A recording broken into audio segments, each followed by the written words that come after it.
Hi guys, this is Imran from Options Insight. Due to the incredible interest that I've had from people asking me about crypto options, once I've told them I've become active in the space, I thought it made sense to start making videos about crypto and crypto options specifically. Now, I'm not a blockchain or crypto expert, but what I am is an options expert.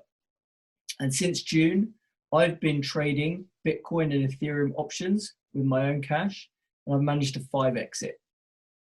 I've also managed to do that in a way where my risk was super controlled and I wasn't going to lose a hell of a load of money.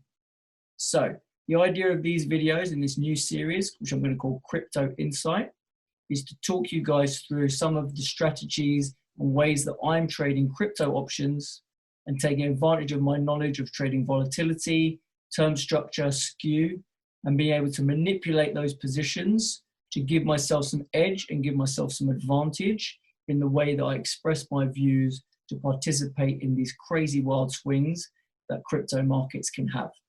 Being a vol trader, I'll tell you now, the most exciting and the most fun assets to trade, volatility, are the ones that know how to move.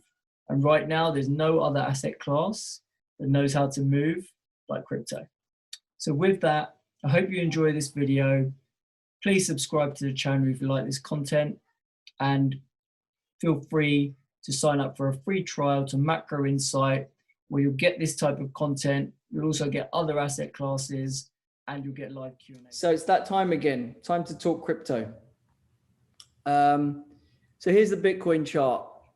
So what's been going on Bitcoin? You know, it kind of eked out, when was it? So we saw those highs of 62, it pulled back, kind of retested 60,000, failed again, right? So it definitely seems to be laboring to kind of break 60,000 convincingly, okay? I don't know, I mean, in terms of the news flow, nothing really that clear cut in my mind in terms of driving it. He obviously had India talking down again. I mean, I don't know what's going on with India. Like, one minute they're banning it, one minute they're not. I can't really keep up with them, right? But I don't think it really is that relevant, because anytime anyone tries to ban it in that country, everyone wants it even more, right? So it's a bit of a pointless thing to try and ban it. I would say, you know, probably the most interesting thing to keep an eye on is what vols have been doing in Bitcoin, okay? So the volatility market, let's have a look at what that's been doing. All right, so this is a graph of implied and realized vol, okay? So you've got the implied vol. Obviously in January, we got super high. We've been kind of trending lower ever since. But recently, you know, we were still at around 100 vol. It's like a 30-day vol, okay? So 1 month vol was at around 100, the blue line. It's got smoked down to 70, okay? Or 75, let's say. So that's lost 25 points. And the realized vol's kind of still hanging in there at about 90, right? But this is the 30-day realized vol. So at some point, that realized vol is going to capture a period where the market's been more stable, and it's going to do this kind of step down towards like 70 or less, basically, right? But right now, the implied vol is leading the realized vol, right? So the implied vol is telling you that we're expecting a bit more period of calm in Bitcoin. And the short-term realized, that if you look at the 1 week realized, it's around about 50, 60, I think. So it's quite low, yeah? So the market's kind of ranging in between 50 and 60,000, and vols collapsing, and implied vols collapsing with it, basically, okay? So that's the first kind of chart to look at on the vol. You've then got the kind of skew, right? And what the surface shape looks like. So if you look here, you've got, again, I like to home in on the 1 month because that's where, you know, a lot of the volume kind of trades. So 3 weeks ago, you had a much flatter surface. We had volatility around about the 100 area, going up to about 110 on the upside, and similarly on the downside. And then you've steadily kind of just been collapsing, right? So the current curve is like this bottom one, okay? It's where you've got the at the money stuff down at 70, 73 vol. So you've had the entire middle section, right? Anywhere from 70,000 strike to maybe 45,000 strike. It just collapsed by an order of magnitude of roughly 20, 25 vols. So that entire middle portion has got sucked down. And then those wings, as we call them, they stay elevated, right? So you've got the wings, 40,000 and below are staying up at 100 vol, and the wings on the upside, you know, quite high up, like 90,000 above are around 90 vol. But they've come down a bit as well, right? But in general, it just shows you like what happens in Bitcoin, where you find a period of stability, and the stuff that gets killed first is like the local strikes, like the local region, plus or minus 10,000 points, that just collapses, and then those wings stay elevated, basically, right? And that's kind of what you've had happen to that surface. It's gone from quite a flat surface to what we call a smile, right? Like quite an extreme smile, right? So, you know, again, just the vol market's way of saying we're expecting a bit of a period of consolidation and a bit of a period of calm there, right? Okay, we'll see if that plays out.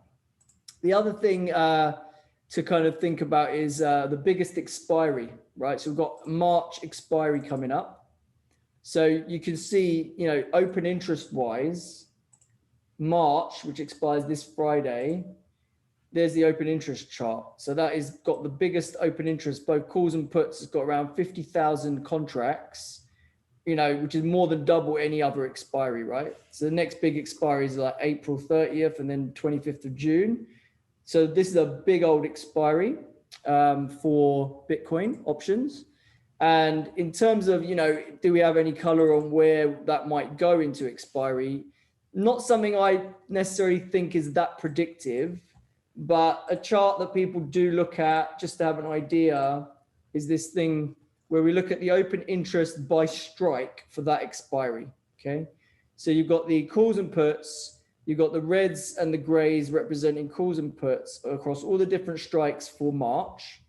And then what they do is they work out the intrinsic value in money terms of all of the options that are open, basically, right? And then you see where is the low point in that intrinsic value. So where effectively is going to be the most pain, where people's options go out worthless, basically, or where do they lose, where do they have the least value, basically, the options, right? And they call that the max pain point.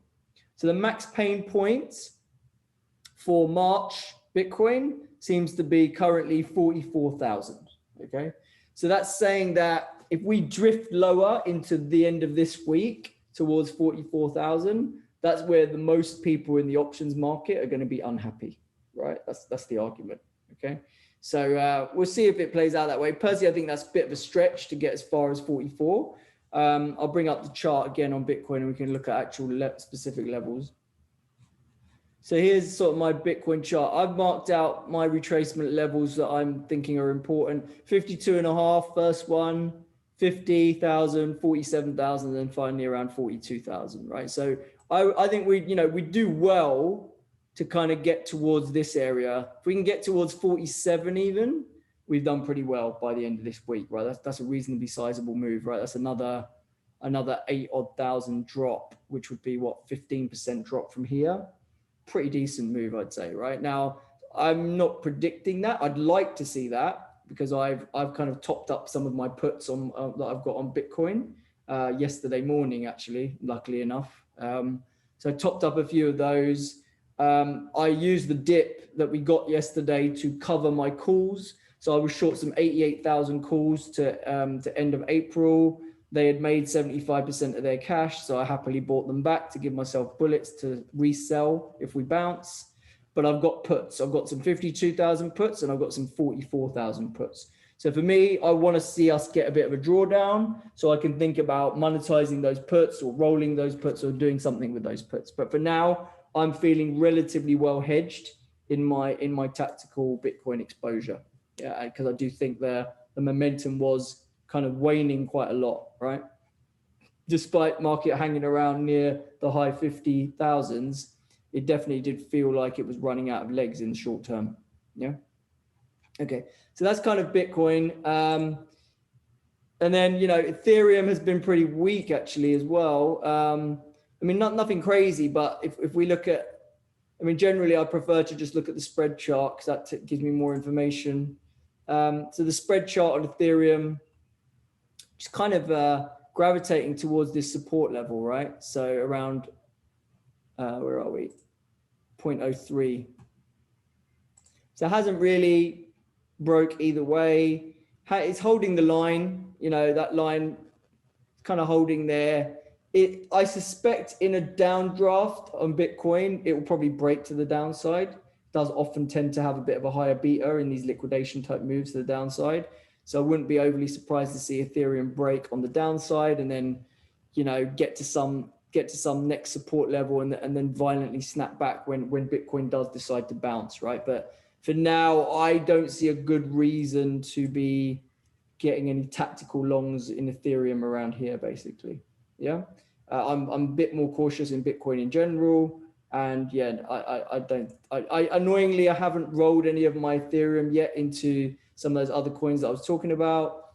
I don't think there's a massive urgency to do that either, which is why I haven't. But it is something that's on my radar and something that I'm planning to do at some point. But for now, for me, I don't see any obvious edge in trading Ethereum right here, right now against Bitcoin. I just think Bitcoin's going to drive the market. Yeah.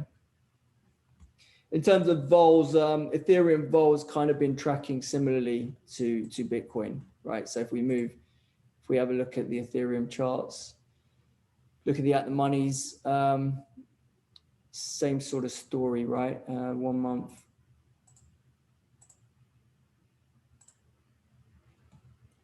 Yeah, so you had a move from about 110 down to sort of 85. So you had a bit of a collapse there in the vol as well.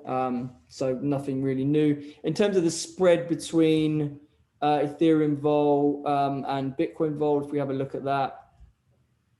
So kind of 30th of April vol in Ethereum